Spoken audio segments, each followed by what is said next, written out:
Work and learn. Meet Light Meet Max. සක්‍රිය කර ගැනීමට MySLT app එකට log වෙන්න. Work and learn. Meet Light Meet Max. සක්‍රිය කර ගැනීමට MySLT app එකට log වෙන්න.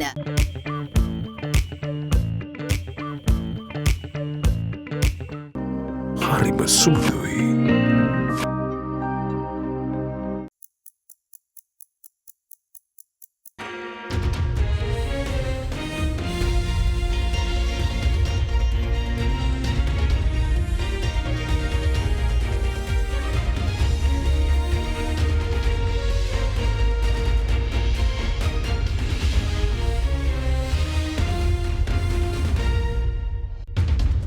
Tonight on First at 9, this Thursday, the 19th of January 2023. Neighbourhood First. Indian External Affairs Minister Dr. S. Jaishankar reaches Sri Lanka to seal closer ties with the island amid an ongoing debt restructuring process, just days after India notified strong support to the IMF. Welcome. The United States says it stands ready to assist Sri Lanka unlock IMF assistance when all creditors agree to fair treatment. Unite as one. President Ranil Wickremesinghe calls on all communities to cast aside differences and unite to resolve challenges of today. I think now is the time for reconciliation and sahajivan. Majority backing. Regulation of election expenditure bill passed into legislation to prevent undue influence of financial resources in elections. True purpose. Purpose of restructuring SOEs must not be forgotten, says head of the state-owned restructuring unit. So fundamentally, it's also about creating this very competitive marketplace. And through that competitive marketplace, you provide goods and services to consumers which are of decent quality and of decent price. From AdaDerana, this is AdaDerana First at 9 with Indivadi Amuata. Live from Studio 24 in Colombo. And a warm welcome. I'll take you to your top story tonight.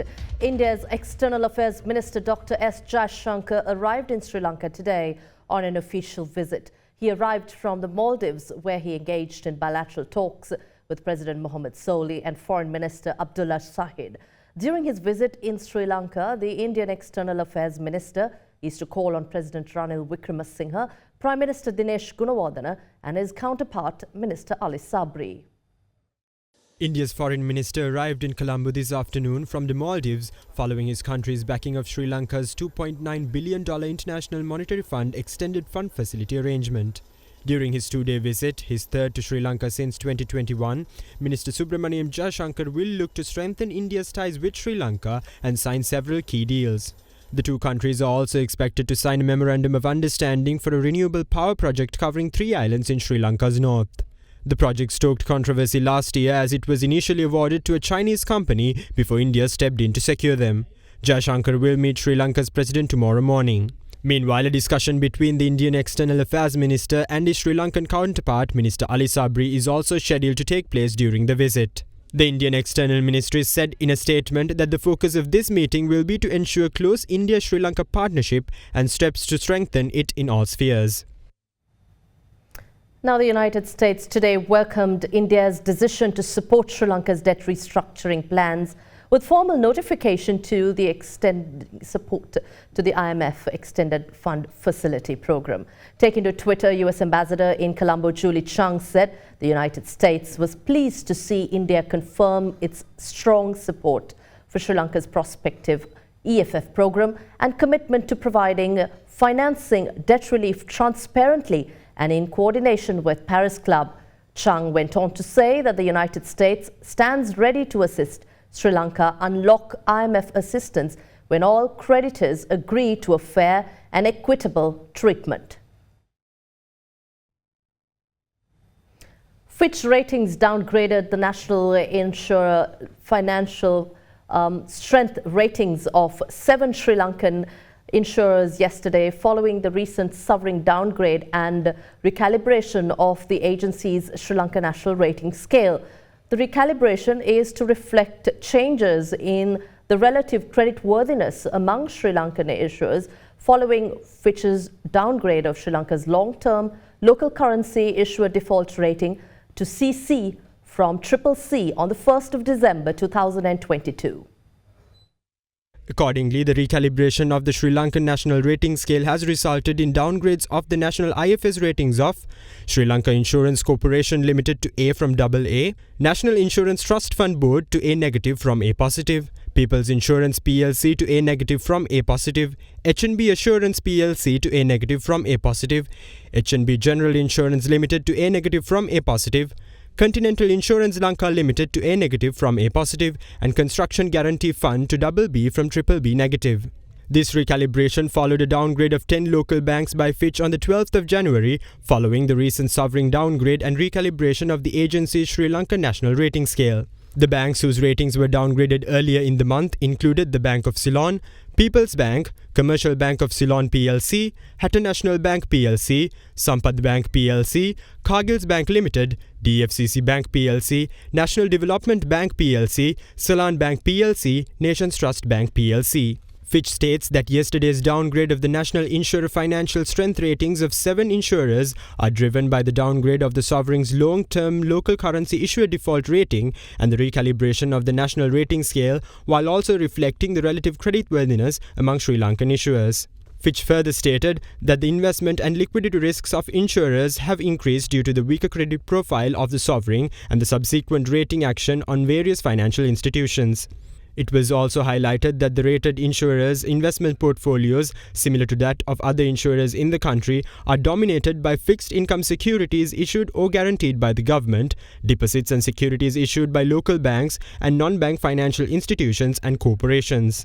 Fitch also mentioned that it maintained the ratings of all domestic Sri Lankan banks on Ratings Watch Negative amid the likelihood of capital and funding stress as the default risk on domestic debt increases while access to foreign currency funding remains constrained.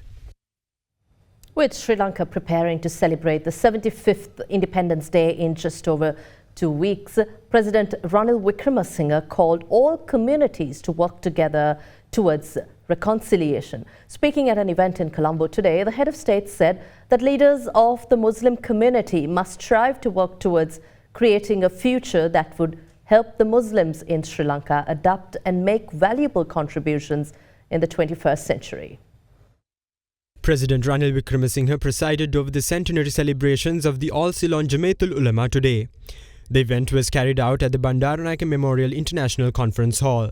Firstly, we are in a different world where there are about 150 nations that were not there in 1922. We are in a different century. The development on science and technology, the development of political rights. It's in this background we have to look at the future of the Muslims in Sri Lanka. Firstly, not only Islam, but all religions are looking at what is the essence of our religion. What are the pure meaning of our religion and how do we connect it with the modern world? Now this is an issue that all of us face. But it does not mean that the religion can go back to the past. Essence of religion must apply to the past, to the present and to the future. Similarly, all of us must live in the present and look at the future. Past is useful to look at what is the essence of our religion. Because no religion is a religion of hate. It can't be a religion of hate. And it must have compassion. The MMDA is one of the main disputes that goes on in a very civilized manner. Those who are for it, against it, who argue on monogamous, or whether you could have pluralistic marriages, that I am not going to interfere. That's a matter for the Muslim community. But one I must say, don't indulge in any activity that is harmful to the Muslims. Now you have done your 100th year. We are facing our 75th year. After most of our time has been spent in fighting each other. I think now is the time for reconciliation and sahajivan. 2 new cabinet ministers were sworn in today before President Ranil Wickremesinghe. General Secretary of the Ceylon Workers Congress, MP Jeevan Thondaman, took oaths as Minister of Water Supply and Estate Infrastructure. Sri Lanka Podujana Peramuna MP Pavitra Vanyarachi, meanwhile, was appointed as the Minister of Wildlife and Forest Resources Conservation. Earlier today, Minister Mahinda Amaravira announced his intention to step down as the Minister of Wildlife and Forest Resources Conservation to pave way for a new appointment by President Wickremesinghe. Minister Amaravira, however, noted that he would remain as the Minister of Agriculture. The Regulation of Election Expenditure Bill was passed in Parliament with a majority of 61 votes this evening. 97 voted in favour while 36 MPs voted against the bill. At the debate for the bill earlier today, members of the opposition accused the government of an attempt to postpone the local government elections. Independent parliamentarian Professor G.L. Perez said his members will take necessary legal action and inform the international community if the government attempts to postpone the election. මේ පනත සම්මත වුණාට පස්සේ මේ නීතියක් බවට පත් වෙන්නේ ගරු කතානායකතුමා අත්සන් කරාට පසුයි. රෙගුලාසි හැදීමේ බලය කොමිෂන් සභාවට දීලා තියෙනවා. ඒ කොමිෂන් සභාවේ අදහස උනේ ඒ රෙගුලාසි හදන්න ඒගොල්ලන්ට මාසයක් දෙකක් වගේ කාලයක් යන්න පුළුවන් කියලා. අපි පාර්ලිමේන්තු නීතිය සම්මත කරාට ඒ නීතියට අනුරූපී වන පරිදි රෙගුලාසි හදාගන්න කමිෂන් සභාවට හැකියාවක් ලැබෙන්නේ නැහැ. ඒතර කවුරු හරි පුරවැසියෙක් ගිහිල්ලා අධිකරණයෙන් ඉල්ලා හිටිනවා දැන් සකස් කරලා තියෙන නීතියට අනුව නෙවෙයි මේ කමිෂන් සභාව මේ මැතිවරණය පවත්වන්න. ඒ නිසා අවශ්‍ය වෙන රෙගුලාසි සකස් කරලා මේ මැතිවරණය පවත්වන්න කියලා නියෝගයක් දෙන්න කියලා ශ්‍රේෂ්ඨාධිකරණයෙන් ඉල්ලා සිටිනවා. ඒතර ශ්‍රේෂ්ඨාධිකරණයෙන් මේ ප්‍රශ්නේ දිහා බලන්නේ නීතියමයි. ඔව් පාර්ලිමේන්තුවේ සම්මත කර නීතියක් තියෙනවා. ඒ නීතිය රෙගුලාසි සකස් කරලා නැහැ. ඒ නිසා රෙගුලාසි ඇදීමෙන් පසු මේ මැතිවරණය තියන්න කියලා. අන්න එතකොට තමයි මේ මැතිවරණ කල් දැමීමේ ක්‍රියාදාමය ඇතුල් වෙන්නේ. මේ පනතට අපි සංශෝධනයක් ගේමු. මේ පනත සම්මත වෙන වෙලාවේදී ප්‍රකාශයට පත් කොට තිබෙන මැතිවරණයට මෙම නීතිය බලපවත්වන්නේ නැහැ කියලා. මම අපේ ගරු අගමැතිතුමත් එක්ක සාකච්ඡා කරලා ඒකටත් උත්තරයක් දෙන්නම්. ඔබතුමාගේ විකල්ප යෝජනාවට. ඔබතුමා කොයි ආකාරයේ කරුණු ඉදිරිපත් කරත් මේ අලුත් පනත මැතිවරණයේ කල් දැමීමේ කූට ප්‍රයත්නයක් තිබෙනවා. කොහොමද කියන්නේ සල්ලි නැහැ කියලා. රාජ්‍ය අමාත්‍යවරු 39ක් පත් කරන්න සල්ලි තියෙනවා. අගමැතිතුමත් මේ සභාවේ ඉන්නවා. ඔබතුමා සූදානම්ද මේ මැතිවරණයට පමණක් මේ අද අනුමත වෙන පනත අදාළ නොවේ කියන වාක්‍ය ඇතුළත් කරන්න සූදානම්ද සංශෝධනය? පුදුමයි අගමැතිතුමාට කට උත්තර නැහැ. සමත් ඕක කතා කරා පොණ්ඩයි ඉවසන්න. මම කතා කරනකොට උත්තරය දෙන්නම්. පනත අද හවස කමිටු අධිරයේදී වෙනස් කරලා කිසිම ප්‍රයෝජනයක් නැහැ. එහෙනම් වෙනස් කරන්න ඕනේ පළාත් පාලන ආයතන මැතිවරණ පනතයි. මැතිවරණ වලදී වියදම් කරන මුදල් සීමා කරන්න නම් එහෙනම් අර පනත වෙනස් කරන්න ඕනේ. ඒක නෙවෙයි අරමුණ. අරමුණ මේ මැතිවරණේ කල් දාන්න. හැබැයි මම පැහැදිලිව රජයට කියනවා ඒක ලේසි වැඩක් නෙවෙයි. අධිකරණයේ හමුවේ හා ජාත්‍යන්තරයේ ඉදිරියේ මේ වැඩපිළිවෙල ගැන අපි විස්තර සහිතව දැනුවත් කරනවා. හැම පැත්තෙම සර්වසාධාරණ නීතිය එනතුරු බලාගෙන හිටියනම් අපිට සිද්ධ වෙනවා මේක කල් දදා ඉන්න. කවදාවත් මේක සිද්ධ වෙන්නේ නැහැ. This has to be passed and this must be implemented from today for any future election.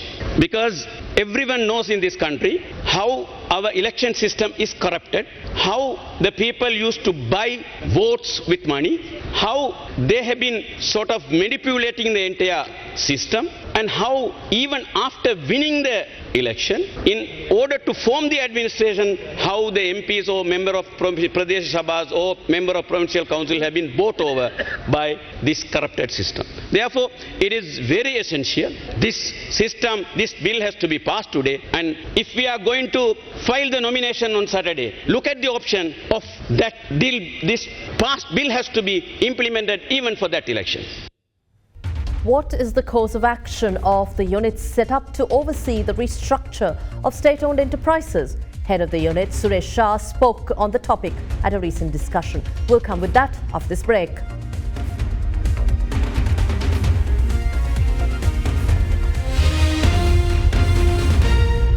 It's hard to keep up with the new when you're listening to the same old Slim Bread Week, a week for professionals.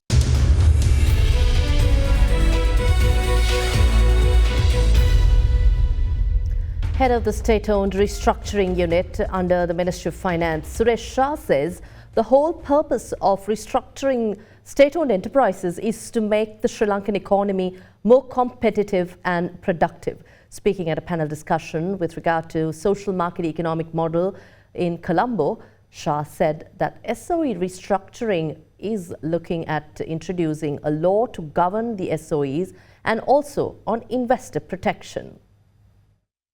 A lecture on Germany's social market economy model and possible lessons for Sri Lanka's economic order, followed by a panel discussion, was organised by the Friedrich Naumann Foundation in Colombo. In the social free market economy, the state is supposed to set up the stable, reliable legal frame and leave the market to the market players. So the state does not directly interfere in the market mechanism, but sets the frame, which means that there is a fair competition law, that there is no active price setting. So price stability, as you pointed out, is a very important point. Another point is that there are independent institutions, and I think then is very much related also to Sri Lanka, to the current discussion on the role of the Central Bank of Sri Lanka. The full independence discussion is a major request also of the IMF in the current discussions on the extended fund facility. Another point is the independence of the Consumer Protection Authority to control of monopolies.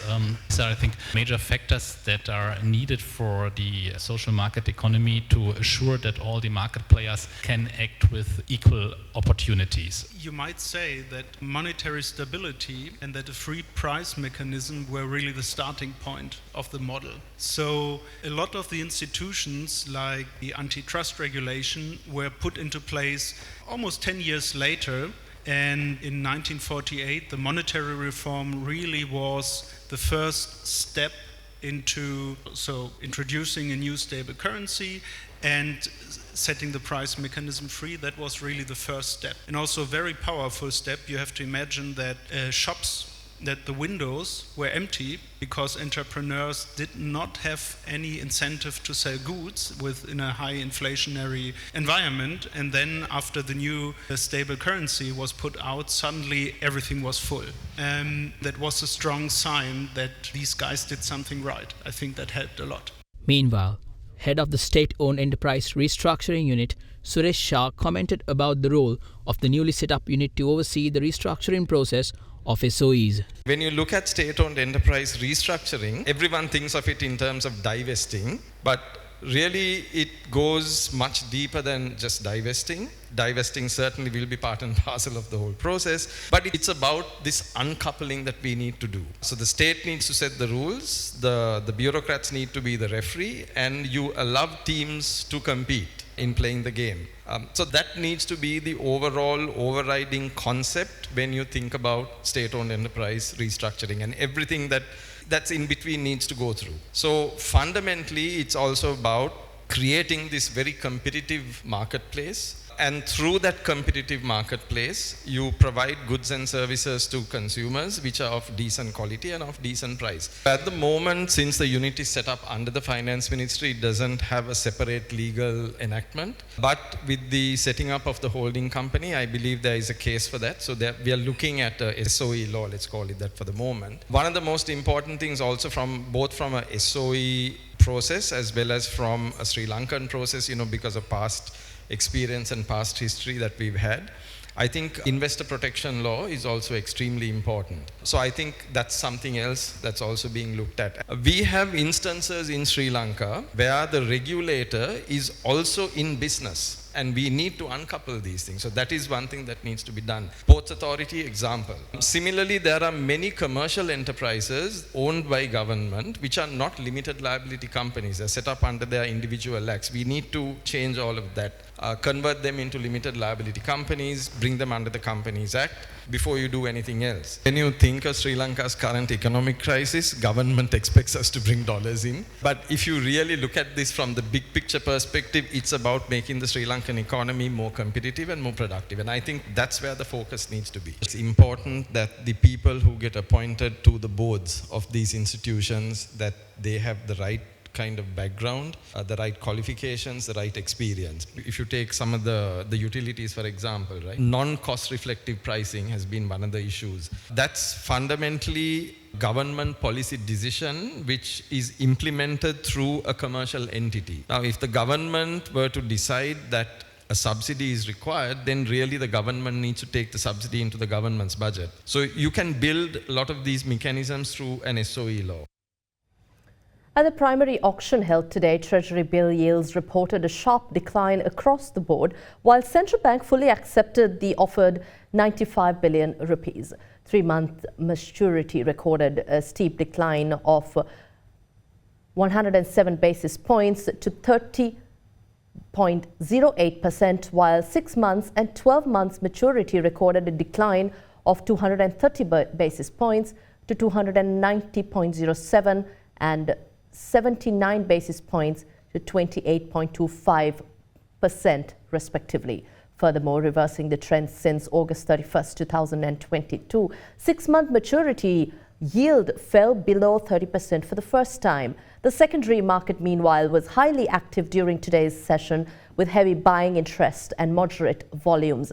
Accordingly, a bond maturing January 5th, 2024, witnessed trades at 31%, whilst the bond maturing May 15, 2026 saw trading taking place at 29.75%. The bond maturing September 15, 2027 traded between 29.25% and 29%.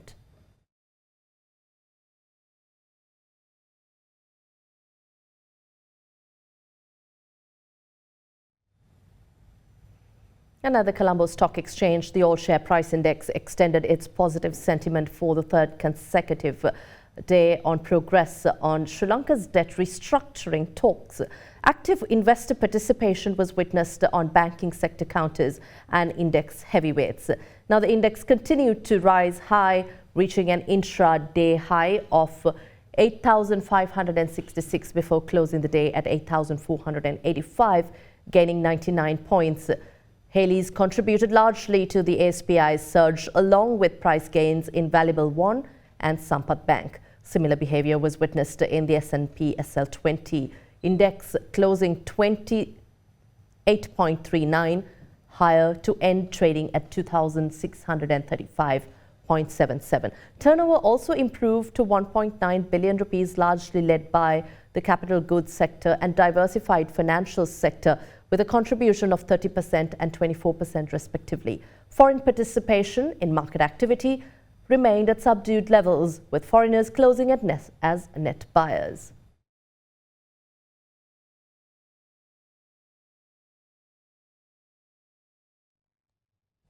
The central bank's guidance peg for interbank US dollar transactions depreciated by 3 cents, and the rupee traded at 362.27 against the US dollar. Here's a look at the day's currency rates.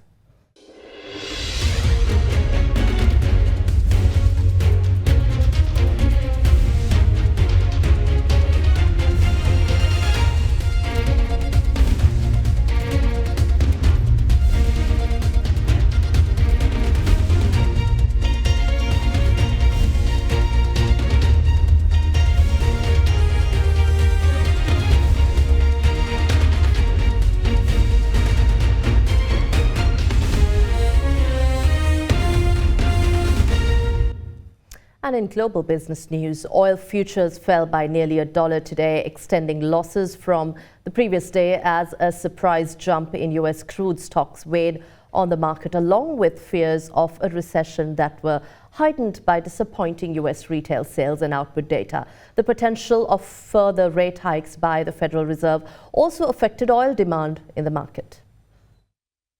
Brent crude futures were last down 1% to $84.14 a barrel, after earlier easing to $83.76. US West Texas Intermediate crude futures also declined 1.1% to $78.57 a barrel. It earlier fell to a low of $78.13. US December retail sales fell by most in a year, while manufacturing output recorded its biggest drop in nearly 2 years, as higher borrowing costs hurt demand for goods. Market sources also pointed out data from the American Petroleum Institute, which showed US crude oil inventories rise by about 7.6 million barrels in the week ended on the 13th of January. However, distillate stockpiles, which include diesel and heating oil, fell by about 1.8 million barrels against analysts' expectations for a 120,000 barrel increase. With aggressive rate hikes still on the cards, the US dollar climbed, weighing on oil demand as a stronger greenback makes a commodity more expensive for those holding other currencies. Now, Federal Reserve policymakers yesterday made remarks signaling that they will push on with more interest rate hikes, with several supporting a top policy rate of at least 5%, even as inflation shows signs of having peaked and economic activity having slowed down as well. These developments come ahead of the highly anticipated Federal Open Market Committee meeting scheduled to be held by the end of January. The remarks, which signalled more rate hikes to come, appeared to reflect a widely shared view among policymakers, most of whom had penciled in a 5% to 5.25% policy rate in coming months. The Fed's benchmark overnight lending rate currently sits in a target range of 4.25% to 4.50%, and investors expect the Fed to lift the rate by 0.25 percentage point by the end of its meeting scheduled on the 31st of January. But slowing spending, inflation and manufacturing, all reported earlier yesterday, have helped stoke expectations that the Fed will end its current round of rate hikes sooner than expected, with the policy rate just shy of 5%. The central bank began raising borrowing costs last March when the policy rate was in 0% to 0.25% range and inflation was starting to make a climb that would see it rise to 40-year highs, several times the Fed's 2% target. Several Fed officials have expressed support for slowing to quoted percentage point rate hikes after last year's much faster pace of rate hikes in mostly 75% basis point and half-point increments. Fed policymakers say the mistake they do not want to make is to stop short of defeating inflation only to have to raise rates even more to do the job later on, as it happened in the 1970s and the 1980s.